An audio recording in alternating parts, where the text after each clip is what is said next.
इस दौर में इंसान का चेहरा नहीं मिलता। कब से मैं नकाबों की तह खोल रहा हूँ।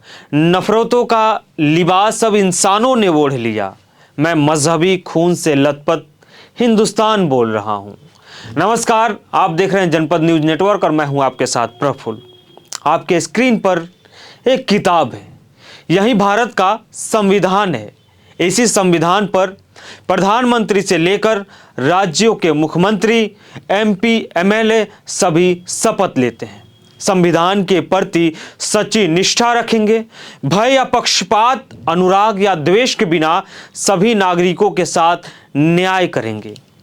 लेकिन आज हम जिस वीडियो को आपको दिखाने जा रहे हैं, जिसका जिक्र कर रहे हैं, वह इसी शपथ पर गंभीर सवाल खड़े करता है। संविधान की गरिमा पर प्रहार करता है। डॉक्टर भीमराव अंबेडकर के सीने पर या उनकी आत्मा पर चोट पहुंचाता है कि संविधान लिखने वाले क्या कभी ऐसा सोचे होंगे, क्या कभी इस बात की कल्पना किए होंगे कि किसी संवैधानिक पद पर बैठा हुआ व्यक्ति नफरत और कुंठा से इस कदर भर जाएगा। खैर, तस्वीर असम के मुख्यमंत्री हेमंत बिस्वा शर्मा का है। यह उस वीडियो का हिस्सा है, बल्कि वीडियो है जिसे बाद में असम के बीजेपी के आधिकारिक एक्स हैंडल, यानी जिसको पहले ट्विटर कहते थे, उससे डिलीट कर दिया गया। वीडियो को डिलीट किया गया, लेकिन उस जगहों से या उन जगहों से आप कैसे डिलीट कर पाते कि आपका वीडियो लोगों ने शेयर कर दिया था। वीडियो में हेमंता बिस्वा शर्मा है, वो एक मुस्लिम शख्स पर बंदूक तान देते हैं, गोली चलाते हैं और बाकायदा उस वीडियो पर लिखा रहता है कि नो मर्सी, यानी अगर कोई मुसलमान है तो उसके साथ किसी भी प्रकार की दया नहीं की जाएगी, वह दया के काबिल नहीं है। ये उनका साफ और सीधा स्पष्ट संदेश था उस वीडियो के माध्यम से, जिसे डिलीट कर दिया गया है। हेमंता बिस्वा शर्मा ये संदेश देना चाहते हैं कि अगर कोई मुसलमान है, उसका नाम मोहम्मद है, खान है, पठान है, शेख है, सैयद है, तो उसके साथ किसी भी प्रकार की दया नहीं की जाएगी। उसे कटघरे में खड़ा कर दिया जाएगा, उसे परेशान कर दिया जाएगा। अब सवाल यह नहीं कि वीडियो क्यों डिलीट किया गया, सवाल यह भी नहीं कि वीडियो को पोस्ट क्यों किया गया।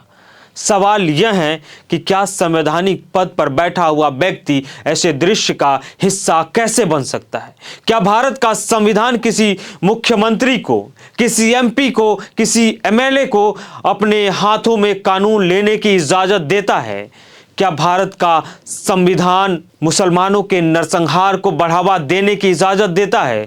क्या नए भारत में मुसलमानों के खिलाफ जहर परोसना, मुसलमानों के खिलाफ नरसंहार के लिए उकसाना एक नई पटकथा लिखने की अनुमति देता है। या संविधान के उस किताब के किसी हर्फ में यह लिखा है कि मुसलमानों की सुरक्षा की जिम्मेदारी सरकार की नहीं है। कहीं लिखा है तो हमें भी बताइएगा, जबकि कानून व्यवस्था तो यही कहता है, जबकि संविधान तो यही कहता है कि कानून व्यवस्था बनाए रखिए, राज्य में सबकी जिम्मेदारी आपकी है, वो हिंदू हो, मुसलमान हो, सिख हो, ईसाई हो। लेकिन हेमंता बिस्वा शर्मा इस बात को भूल जाते हैं। लेकिन उसका मतलब तो यही है ना कि मुख्यमंत्री बंदूक थामकर किसी नागरिक को निशाना बनाए, वो भी एक खास धार्मिक पहचान वाले व्यक्ति को। यह पहला मौका नहीं है जब हेमंता बिस्वा शर्मा ने इस तरह का कुकृत्य किया। इससे पहले भी उनके कई बयान सामने आ चुके हैं कि अगर आप मुसलमानों को परेशान करना चाहते हैं, आप मुसलमानों को तंग कीजिए, आप मुसलमानों को इस कदर परेशान कीजिए कि वो राज्य छोड़ने पे मजबूर हो जाए। अगर आप किसी मुसलमान को परेशान कर रहे हैं तो हम आपका साथ देंगे। ये मुसलमानों में डर पैदा किया जा रहा है। कभी मुसलमानों को घुसपैठियों के नाम पे, कभी मुसलमानों को बांग्लादेशी रोहिंग्या के नाम पे परेशान किया जाता है, प्रताड़ित किया जाता है। अब सवाल यह भी नहीं है कि उनको परेशान किया जाता है, प्रताड़ित किया जाता है। सवाल यह है कि क्या संवैधानिक पद पर बैठा हुआ व्यक्ति ऐसे शब्दों का, ऐसे वीडियो का, ऐसे तस्वीरों का इस्तेमाल करे और देश की सबसे बड़ी पंचायत में बैठा हुआ व्यक्ति उस पर संज्ञान न ले, देश का सर्वोच्च न्यायालय उस पर कोई संज्ञान न ले? क्या यह भी कहीं किसी कोने में लिखा हुआ है कि कोई अपराध करे और उस पर लगाम ना लगाया जाए? जिम्मेदारी तो असल में सर्वोच्च न्यायालय की है। सर्वोच्च न्यायालय के उस कुर्सी पर बैठे मुख्य न्यायाधीश की है कि मुख्यमंत्री हिमंता बिस्वा शर्मा से पूछा जाए कि आपने जो ये कुकृत्य किया ये कहाँ लिखा है? आप जो ये सब कर रहे हैं, क्या मुसलमानों को मजहब के नाम पर, उनके शिनाख्त के नाम पर उन्हें परेशान कर रहे हैं? क्या ये शोभा देता है? क्या सुप्रीम कोर्ट ने कभी इस पर संज्ञान लिया? अगर किसी प्रदेश का मुख्यमंत्री ऐसा करता है तो नफरत को बढ़ावा मिलता है। और आजकल छोटे बड़े कई ऐसे संगठन हैं जैसे बजरंग दल, विश्व हिंदू परिषद, हिंदू रक्षा दल के लोग हैं जो खुलेआम तांडव कर रहे हैं, मुसलमानों के खिलाफ नारेबाजी करते हैं, गालियां देते हैं, चलते फिरते मुसलमानों को पकड़कर मार देते हैं। यह सीधा और साफ है कि जब प्रदेश का मुखिया ही ऐसा करेगा तो छोटे छोटे टटपुंजी नेता उस बात को आगे बढ़ा देते हैं। नफरती चिंटू उसका अपना कर्तव्य समझकर उसका निर्वहन करने लगते हैं। खैर, असम के मुख्यमंत्री हिमंता बिस्वा शर्मा ऐसे क्यों कर रहे हैं?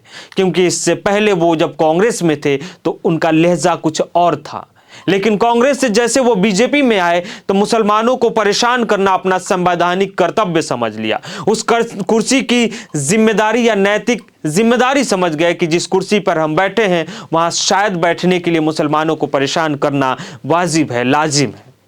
इसीलिए वो मुसलमानों को परेशान कर रहे हैं। खैर, जवाबदेही तय कौन करेगा? कौन पूछेगा हिमंता बिस्वा शर्मा से कि ये सब जो आप कर रहे हैं वो सही है या गलत है? जब एक आम नागरिक कानून तोड़ता है तो उस पर तुरंत एक्शन होता है। फिर एक मुख्यमंत्री जब ऐसा करता है, इस मामले में चुप्पी क्यों नहीं तोड़ी जाती है? लोकतंत्र में सत्ता संविधान से ऊपर नहीं होती है, यह भी मालूम होना चाहिए। मुख्यमंत्री कोई राजा नहीं है, कोई सर्वोपरि इंसान नहीं है कि वो जब चाहे जैसा चाहे कर ले, बल्कि जनता का सेवक है, नौकर है। उसको इसकी जिम्मेदारी, उसका एहसास होना चाहिए। उससे अपेक्षा होती है कि वो कानून का पालन करेगा और कानून का पालन करवाएगा। राज्य में राज्य धर्म का पालन करेगा। वो किसी की आस्था का खिलवाड़ नहीं करेगा।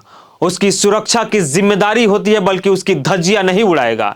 यह मामला केवल एक प्रदेश, एक सत्ता, एक वीडियो, एक पार्टी का नहीं है, बल्कि सभी पार्टियों को इसकी जिम्मेदारी लेनी चाहिए। संविधान में लिखे उन सब शब्दों पे अमल करने की जिम्मेदारी लेनी चाहिए कि आप जो कर रहे हैं वो गलत है। खैर, देखते हैं कि इस मामले में वीडियो तो डिलीट कर दिया गया है, लेकिन हिमंता बिस्वा शर्मा पे कुछ एक्शन लिया जाता है या नहीं लिया जाता है, इस पे हमारी नज़र है।